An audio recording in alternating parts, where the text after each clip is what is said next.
সিদ্দিকুল্লাহ চৌধুরী প্রয়োজনে অন্য পথ অবলম্বন করতে পারবে, তার রাস্তা খোলা আছে। পবিত্র কাবা শরীফে গিয়ে তৃণমূলের বিরুদ্ধে ক্ষোভ উগরে দিলেন মাওলানা সিদ্দিকুল্লাহ চৌধুরী। তৃণমূলের একজন মন্ত্রী মাওলানা সিদ্দিকুল্লাহ চৌধুরী কি বললেন? তিনি বললেন প্রয়োজনে অন্য পথ অবলম্বন করতে জানে সিদ্দিকুল্লাহ চৌধুরী। আমাকে অপমান করবেন না। রাজ্যে মুখ্যমন্ত্রী মমতা বন্দ্যোপাধ্যায়ের যেমন গ্রহণযোগ্যতা আছে, অভিষেক বন্দ্যোপাধ্যায়ের গ্রহণযোগ্যতা আছে, সারা রাজ্যে সিদ্দিকুল্লাহ চৌধুরীর ফেজও আছে। তিনি আরো বললেন, মুসলিম যত সংখ্যার ভোট আমার কাছে আছে, খোঁজ নিয়ে দেখুন কজন মুসলিম লিডারের কাছে সেই সংখ্যার ভোট আছে। মন্ত্রী সিদ্দিকুল্লাহ চৌধুরী একসময় বলেছিলেন, হাওড়ার যুবক আনিস খান ছাত্র নেতা যখন আনিস খান হত্যা হয়েছিল, দেশ থেকে দেশান্তরে যখন গর্জে উঠেছিল, সারা রাজ্য যখন উত্তাল হয়েছিল, ছাত্র থেকে যুব আনিস খানের বিচার চাই, তখনই সিদ্দিকুল্লাহ চৌধুরী বলেছিলেন পুলিশের অপমান করা হচ্ছে, পুলিশের নামে বদনাম করা হচ্ছে। বিধানসভার আগে এই সিদ্দিকুল্লাহ চৌধুরী বলেছিলেন মমতা ব্যানার্জি ছাড়া মুসলিমদের বাঁচানোর কেউ নেই, বিজেপির হাত থেকে বাঁচতে হলে তৃণমূলকেই ভোট দিন। আজ সিদ্দিকুল্লাহ চৌধুরী পবিত্র কাবা শরীফে ওমরা হজ পালন করতে গিয়ে ক্ষোভ উগরে দিলেন দলের বিরুদ্ধে। পবিত্র মক্কা নগরীতে বাইতুল্লাহ শরীফ কাবা শরীফের কাছাকাছি একটি হোটেলে আছি। অল ইন্ডিয়া তৃণমূল কংগ্রেসের পক্ষ থেকে মন্তেশ্বর এবং মেমারি 2 ব্লকের তৃণমূল কংগ্রেসের মাদার অর্গানাইজেশন, এইভাবে যুব তৃণমূল, আইএনটিটিউসি, মহিলা কংগ্রেস, কিছু নামের ঘোষণা হয়েছে। মন্তেশ্বরের ক্ষেত্রে আমি নাম দিয়েছিলাম আহমদ হোসেন শেখ। প্রতিটি গ্রামে বুথ লেভেলে তার কর্মী আছে এবং গত প্রায় 15-16 মাস আহমদ হোসেন অক্লান্ত চেষ্টা করে যাতে মারামারি না হয় এবং যাতে কেউ আহত না হয়, এই ব্যাপারে তারা চেষ্টা করে আছে।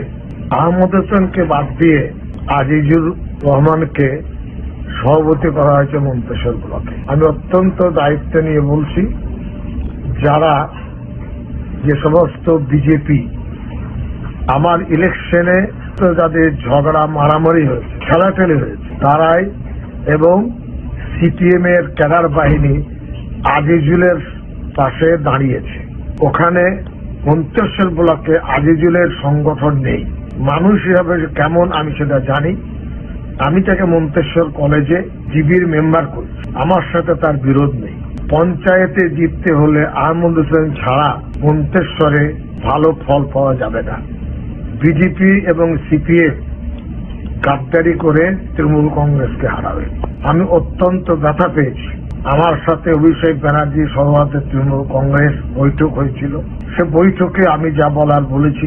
এই প্রশ্নে আমাদের সর্বভারতীয় নেত্রী মমতা ব্যানার্জিকে অনুরোধ জানাবো যে আপনি পুনর্বিবেচনা করবেন। আমি সিদ্দিকুল্লাহ চৌধুরী অত্যন্ত দায়িত্ব নিয়ে বলছি, সারা রাজ্যে আমাদের মাননীয় মুখ্যমন্ত্রী মমতা ব্যানার্জির যেমন জনপ্রিয়তা, পশ্চিমবাংলা অভিষেক ব্যানার্জি একটা নতুন উঠতি যুবক যিনি কাজ করছেন, আমি তার কাজের প্রশংসা করি। কিন্তু সিদ্দিকুল্লাহ চৌধুরীর ফেস সারা পশ্চিমবাংলায় 294টি বিধানসভার মধ্যে মন্তেশ্বর বিধানসভায় কি হবে সে কথাও সিদ্দিকুল্লাহ রাখা যাবে না। সিদ্দিকুল্লাহ চৌধুরীকে এইভাবে দল অপমান করবে। আমি মাননীয় মুখ্যমন্ত্রীর এনওসি পেয়েছি, কেন্দ্র সরকার এনওসি পেয়েছি। আমার অনুপস্থিতিতে এই ঘোষণা, এটা আমাকে খুব অপমান করে। আমি পুনর্বিবেচনার জন্য বলবো, আমার ইলেকশনে কোন হেভিওয়েট কেউ যাই। বর্তমানে 16টি বিধানসভার মধ্যে সব থেকে বেশি ভোটে আমি জয়যুক্ত হই। তাই 15 দিন আমার এই প্রোগ্রাম রয়েছে উমরা হজের।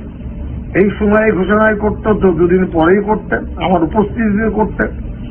আমার অনুপস্থিতির সুযোগ নিয়ে এইভাবে আমাকে অপমান করা ঠিক নয়। আমি 293টি সিটে নাক গলাইনি, কিন্তু আমার বিধানসভা কেন্দ্রে আমি যাকে বলবো সেটা করবেন না, অন্য বিধানসভা কেন্দ্রে যারা করবেন সেসবগুলো সভাপতি কে হবে, সম্পাদক কে হবে, সেসব মেনে নেওয়া হবে।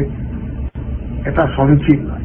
আমি দলকে ভালোবাসি, দল আমাদের উপর অত্যাচার না করে, অবিচার না করে, এটাই আমি অনুরোধ করছি। সিদ্দিকুল্লাহ চৌধুরী প্রয়োজনে অন্য পথ অবলম্বন করতে পারবে, তার রাস্তা খোলা আছে।